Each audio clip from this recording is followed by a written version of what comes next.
Peace, love, positive rhythm. God bless you guys and your family. This is Tristan Travels, and I'm back with some more tips.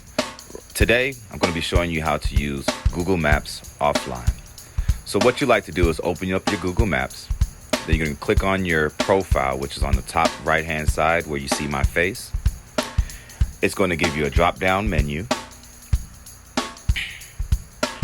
And on that menu, you're going to see offline maps. Click on it. Select your own map. It's going to give you a rectangle of highlighted view, right? So everything in that rectangle is highlighted. Anything that's within that rectangle will be downloaded for your GPS offline. So you can zoom in as you saw, or you can zoom out to get the entire country. We're going to download Belize.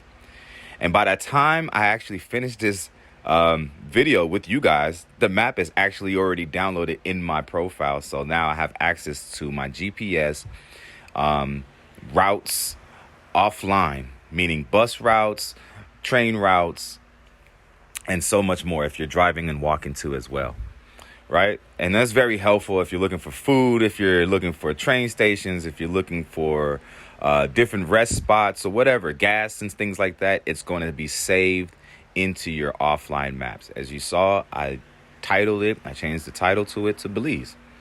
And again, this is something that's very helpful if you travel a lot, or if you have issues with your cell service in your own city.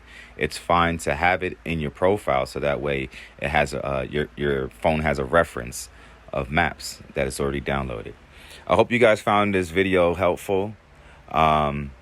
This is Tristan Travel, and if you enjoyed my tips, please be sure to give this video a like, subscribe, and share it